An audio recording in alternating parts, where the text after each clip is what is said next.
जय भारत। आप देख रहे हैं HR01 न्यूज़। जैसा कि आप मेरे साथ तस्वीरों में देख रहे हैं कि पूरे प्रदेश हरियाणा से जो हमारे गांव के अंदर चौकीदार जो होते हैं, जिनको एक चौकीदार की पोस्ट दी गई है, आज वो अंबाला माननीय गृह मंत्री एवं स्वास्थ्य मंत्री जी के यहाँ पर शास्त्री कॉलोनी के अंदर धरना प्रदर्शन के दौरान मौजूद हैं। उनकी कुछ मांगे हैं, कुछ उनके जो सैलरी को लेकर, उनकी तनख्वाह को लेकर हम जानना चाहेंगे कि जो यहाँ पर चौकीदार एसोसिएशन के प्रधान हैं उनसे बातचीत करते हैं कि सर आज आपका यहाँ पर आने का क्या मकसद और आज आपका जो धरना प्रदर्शन था इसको लेकर आपकी गृह मंत्री साहब से भी बात हुई है या फिर क्या आज का जो प्रोसेस था आपका, क्या इसको लेकर निष्कर्ष निकला? आज का जो ये हमारा प्रदर्शन था, क्रोश प्रदर्शन था, हमने अपने मुद्दों को सरकार के सामने रखा है। माननीय नीलविज गृह मंत्री जी ने हमारे को बुलाया, हमारा प्रतिनिधिमंडल उनके पास गया। उन्होंने हमें आश्वासन दिया कि आपकी जो भी मांगे हैं, चाहे वेतन की है, चाहे मानदेय देने की है, चाहे कोई और अन्य मांगे हैं, जो घोषणा की गई है उनको लागू करने की है, और साथ में एक नगर निगम के चौकीदारों की भी जो एक उनका मानदेय रुका हुआ है, इन तमाम मांगों के लिए उन्होंने हमें आश्वासन दिया है कि हम जल्द ही इनको संबंधित अधिकारियों को बुलाकर मीटिंग करते हुए इसको प्रस्तावित करते हुए आपको ज़रूर सूचना देंगे।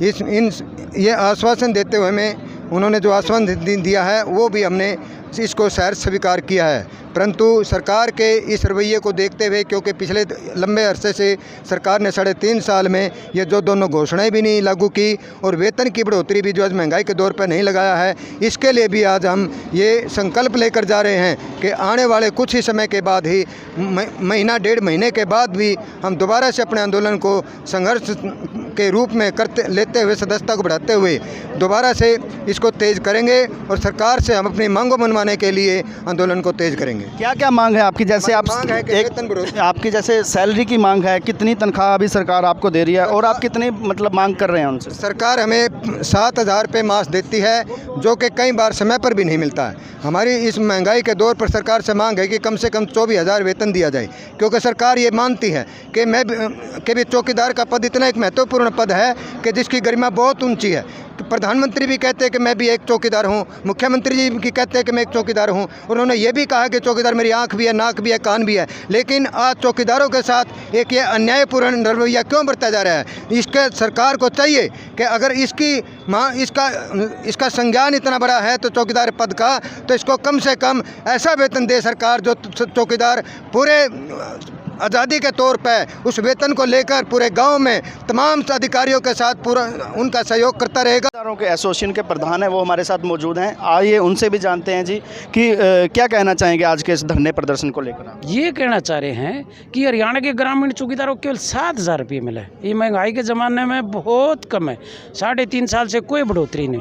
विद से गृह मंत्री से मिले थे, हमने उनको मांग पत्र दिया और मांगे भी है, उन्हें भी माननी पड़ी। हाँ बहुत थोड़ी है, हमने कहा थोड़ी मानना है तो बढ़ा दे, ठीक है। नहीं बोला मैं स्टडी कर लेता हूँ, मैं ज़रूर करूँगा।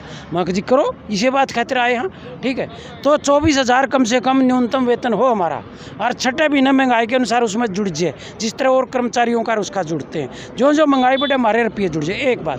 दूसरी बात यह है PF लागू करो, सफाई कर्मचारियाँ लागू हो गया, हमारा भी हो जाओ, ठीक। तीसरी मांग है जो मृत्यु के इंदिराज में घोषणा करी थी 300 रुपये देने की, उसे भी लागू करो। आदेश जारी कर दिया, लागू नहीं किया। उसके बाद हमारी बीमार हो जाए, कोई इलाज की सुविधा नहीं, उसका इलाज करवाओ, ESI के तहत करो, और हमारे जो भी सुविधाएं औरों को मिल रही हैं हमारे को मिलो। और कई मांगे हैं भाई, कोविड में आदमी मर जाए और सबने मिला है, हमें भी 20 लाख रुपये दो, डॉक्टर ने 50 लाख दे हैं, आंगनबाड़ी ने 29, जो दूसरे कर्म 30 लाख दे हैं, तो हमने 20 लाख तो दे दो। आंगनबाड़ी मिड डे मीलों को औरों को दे हैं, सफाई कर्मचारियों को दे हमने 20 लाख, दुर्घटना पर दे दो 5 लाख, और जब रिटायर हो 65 साल के 1 रुपया भी नहीं देंगे कि मैं मान सम्मान के रूप में दे दो। और कई मांगे हैं, अरे एक सरपंच आनर कर उनका हथ नंबरदारा का मेम्बरा का दे रखी है, दस्तक रोज जब तनख्वाह मिलेगी। जो कोई वो हमारे से खून काटना चाहता हो वो दस्तक ना करता है तो अब प्रणाली खत्म हो के सीधी तनख्वाह मिले। तो और कई मांगे को लेके हम यहाँ कोरोना टाइम सैनिटाइजर मिलो, और भाई दाह संस्कार भी भारत करवाओ, उसके 2,000 रुपये मिले, वर्दी भत्ता के बढ़ाओ, और दूसरी बातों के मिल बुलाओ। इसके लिए मैं सारे हरियाणा के चौकीदारों को मिलके उन्होंने कहा मैं स्टडी कर लेता हूँ, आपकी मांगों को बुलाऊंगा, हल करने की कोशिश करूँगा। हमने कहा जी बहुत अच्छी बात, परंतु हम पहले भी बहुत बार आ चुके हैं, हम अगर आप करोगे तो ठीक है, आपका धन्यवाद, नहीं तो लड़ाई जारी रहेगी। और हमने 21 अक्टूबर को सारे जिला हेडक्वार्टर पे 21 अक्टूबर को वहाँ सभी 24 घंटे का धरना दिया हरियाणा में सभी जिलों में चौकीदारों का। और उसके बाद मीटिंग बुला के अगला पड़ाव डालेंगे पंचायत डिप्टी चीफ मिनिस्टर का डालना, किसका स्टेट कमेटी में होगा। लड़ाई जारी रहेगी, मांगे पूरी तक नहीं होगी जब तक, हम लड़ाई जारी रहेंगे। हरियाणा ग्रामीण चौकीदार एकता जिंदाबाद, मजदूर कर्मचारी एकता ग्रामीण चौकीदार एकता जिंदाबाद। धन्यवाद।